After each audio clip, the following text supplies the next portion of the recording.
So hi everyone, this is Sana और आज हम करेंगे trigonometric ratios if the theta is 45 degree.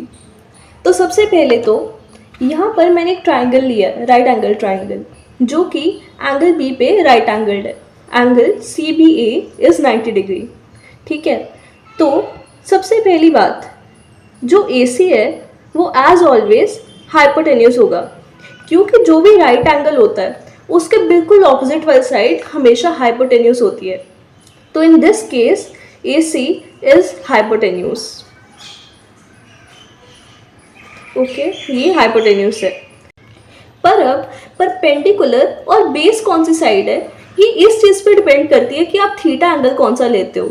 जैसे सपोज मैं यहाँ पर angle theta angle C A B को लेती हूँ, ये वाला एंगल, तो फिर ये ऑब्वियस सी बात है कि जो थीटा एंगल होगा वो कोई भी दो साइड से इंक्लोज्ड होगा और एक हमेशा हाइपोटेन्यूस होगी। जैसे यहाँ पर एंगल सी ए बी यानी हमारा थीटा एक तो ए सी लाइन के बीच में है और एक ए बी लाइन के बीच में है। तो जो भी थीटा एंगल है वो हाइपोटेन्यूस के अलावा जिस भी साइड के साथ लगा होगा वो होगा बेस, और जो उसके ऑपोजिट साइड होगी जो कि यहाँ पे बी सी है वो होगा परपेंडिकुलर। तो इस डायग्राम के हिसाब से हम सी बी को ले लेते हैं परपेंडिकुलर और ए बी को ले लेते हैं बेस। ठीक है, तो अब आगे बढ़ते हैं। क्योंकि हम 45 डिग्री की ट्रिग्नोमेट्रिक रेशियो निकाल रहे हैं तो यहाँ पर थीटा हमारा होगा 45 डिग्री। थीटा हो गया 45 डिग्री। पर अब हम लगाएंगे यहाँ पर एंगल सम प्रॉपर्टी। एज यहाँ पर एंगल सी बी ए तो 90 डिग्री है, ठीक है, और जो एंगल सी ए बी है थीटा वो है 45 डिग्री। तो हमारा एंगल ए सी बी कितना होगा? ऑब्वियसली 45 डिग्री है ना, क्योंकि 90 डिग्री प्लस 45 डिग्री 135 डिग्री और 180 में से माइनस करोगे तो 45 डिग्री। ठीक है, तो ये वाला जो एंगल है एंगल ए सी बी, ये भी 45 डिग्री होगा। अब हमने ट्रायंगल्स में एक प्रॉपर्टी पढ़ी थी कि अगर दो कोई भी एंगल इक्वल है एक ट्रायंगल में, ठीक है, तो वो जो एंगल्स है उनकी ऑपोजिट साइड हमेशा इक्वल होंगी एक दूसरे के। तो यहाँ पर भी अगर ये वाला एंगल ए सी बी और ये वाला angle C A B equal है तो फिर ये ऑब्वियस सी बात है कि एंगल सी ए बी का ऑपोजिट साइड यानी कि बी सी और एंगल ए सी बी की ऑपोजिट साइड यानी कि ए बी एक दूसरे के इक्वल होंगी। ऑलराइट, तो A B equals B C. ठीक है, तो अब हम इसकी वैल्यू को लेट करते हैं। सबसे पहले हमारा जो ए बी है इसको सपोज हम एक्स लेट कर लेते हैं, ए बी की वैल्यू एक्स, तो बी सी की भी क्या वैल्यू हो जाएगी? एक्स, है ना। तो यहाँ पर हमारा जो बेस है ए बी उसकी वैल्यू है, उसकी लेंथ है एक्स, और जो हमारा परपेंडिकुलर है बी सी उसकी भी लेंथ है एक्स। ठीक है, पर अब हमारी लेंथ जो हाइपोटेन्यूस की है वो क्या होगी? वो हम निकालेंगे पाइथागोरस थ्योरम से। तो पाइथागोरस थ्योरम के according hypotenuse square is equal to perpendicular square plus base square. Right, तो यहाँ पर हाइपोटेन्यूस कौन सा है? ए सी, जो कि हमें फाइंड करना है ना।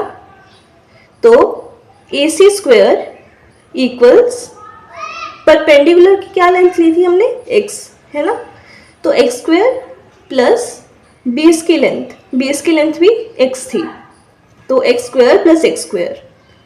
अब ये जो ए सी का स्क्वायर है ये दूसरी साइड पे जाकर रूट बन जाएगा, यानी ए सी इक्वल्स रूट के अंदर x square plus x square. ठीक है, तो इसको आगे एवेल्युएट करेंगे। X square plus x square क्या बन जाएगा? 2x square, right. तो रूट के अंदर 2x स्क्वायर। अब ए सी की क्या वैल्यू आ जाएगी? √2 तो √2 ही रहेगा, क्योंकि वो रूट के बाहर नहीं आ सकता, वो परफेक्ट स्क्वायर नहीं है। तो √2 और ये एक्स स्क्वायर का एक्स हो जाएगा, क्योंकि रूट के अंदर है तो इसका स्क्वायर कट हो जाएगा और ये रूट के बाहर आ जाएगा। तो हमारा जो हाइपोटेन्यूस है AC, इसकी लेंथ आ जाती है हमारे पास √2x। लिख लेते हैं इसको, इसकी वैल्यू है √2x। ठीक है, अब हमारे पास सभी वैल्यूज आ गई हैं। अब हमें बस निकालना है sine theta, cos theta, tan theta, second theta, cosec theta और कॉट थीटा। ठीक है, तो सबसे पहले हम साइन थीटा निकाल लेते हैं। साइन 45 डिग्री, क्योंकि 45 डिग्री का है, इक्वल्स साइन क्या होता है, परपेंडिकुलर अपॉन हाइपोटेन्यूस, है ना, परपेंडिकुलर अपॉन हाइपोटेन्यूस। यहाँ पर हमने परपेंडिकुलर की क्या लेंथ ली थी, x, है ना, तो x डालेंगे और हाइपोटेन्यूस की क्या लेंथ ली थी, √2x, तो √2x इसकी वैल्यू डालेंगे। अब x कट हो गया तो साइन 45 डिग्री क्या आ गया, 1/√2, और ये हमारा आंसर है, ट्रिग्नोमेट्रिक रेशियो। ठीक है, अब आगे इसको रेस कर देते हैं। ठीक है, तो अब हम करेंगे cos 45 डिग्री। cos 45 डिग्री क्या होगा, cos क्या होता है, बेस अपॉन हाइपोटेन्यूस, राइट, तो बेस अपॉन हाइपोटेन्यूस। बेस की वैल्यू हमने क्या ली थी, x ली थी, राइट, तो ये आ जाएगा x और हाइपोटेन्यूस आ जाएगा √2x जो हमने इवेल्युएट किया था। अब x कट और ये भी आ जाएगा हमारे पास 1/√2। ठीक है, तो cos 45 डिग्री भी हो गया 1/√2। अब हम करेंगे tan थीटा, इसको रेस कर लेते हैं।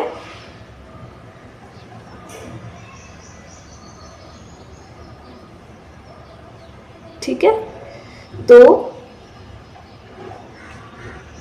tan 45 डिग्री इक्वल्स, tan क्या होता है, परपेंडिकुलर अपॉन बेस।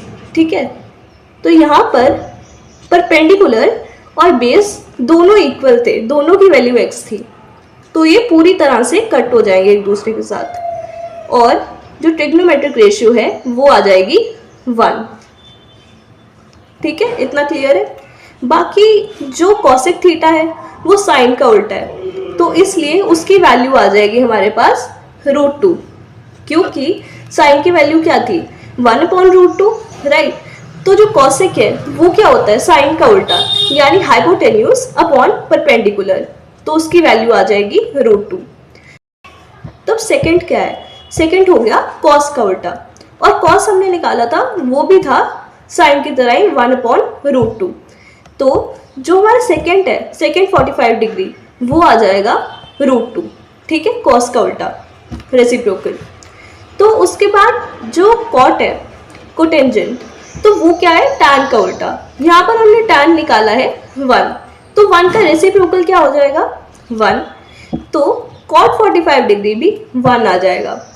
तो इसी तरीके से साइन की वैल्यू, साइन 45 डिग्री की वैल्यू 1/√2, कॉस 45 डिग्री की वैल्यू ये भी 1/√2, टैन की वैल्यू, टैन 45 डिग्री की वैल्यू 1, फिर कॉसेक की वैल्यू, कॉसेक 45 डिग्री इक्वल्स क्या, √2, साइन का उल्टा। फिर उसके बाद सेक 45 डिग्री यानी कॉस का उल्टा, तो ये आ जाएगा √2, और कॉट 45 डिग्री यानी टैन का उल्टा, ये आ जाएगा 1, क्योंकि 1 का रेसिप्रोकल हम करते हैं तो 1 ही आता है। तो अगर आपको ये अच्छे से समझ आया हो एंड वीडियो अच्छी लगी हो, then please like my video and subscribe to my channel. अगर आपको इसके अलावा भी कोई वीडियोस चाहिए तो आप कमेंट्स में बता सकते हो। सो बाय एंड टेक केयर।